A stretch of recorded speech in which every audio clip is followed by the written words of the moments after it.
Dunia internasional hari ini kembali dipertontonkan satu ironi besar yang sulit untuk diabaikan. Moskow dengan nada dingin namun tegas menyebut langkah Uni Eropa dalam mengakses aset Rusia yang dibekukan sebagai pencurian. Apapun framing dan pembenaran yang coba disematkan. Kata pencurian mungkin terdengar kasar bagi sebagian pihak, namun bagi Rusia, ini bukan soal emosi, melainkan soal prinsip. Ketika aset sebuah negara dibekukan, lalu mulai dibicarakan untuk dimanfaatkan, dialihkan, bahkan direncanakan untuk digunakan demi kepentingan politik tertentu. Maka garis antara sanksi dan perampasan mulai kabur atau mungkin sengaja dikaburkan. Yang menarik, semua ini dilakukan oleh pihak-pihak yang selama puluhan tahun mengajarkan dunia tentang supremasi hukum, perlindungan hak milik, dan pentingnya tatanan internasional berbasis aturan. Ironisnya, aturan yang sama kini tampak lentur ketika tidak lagi sejalan dengan kepentingan geopolitik mereka.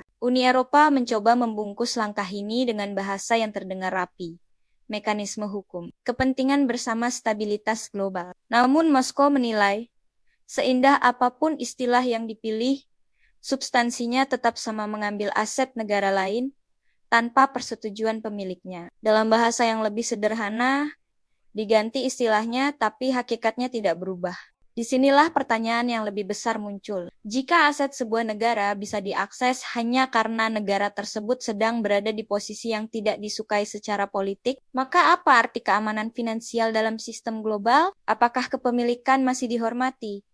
Atau hanya berlaku selama sejalan dengan kekuatan dominan? Rusia memperingatkan bahwa tindakan ini menciptakan preseden berbahaya.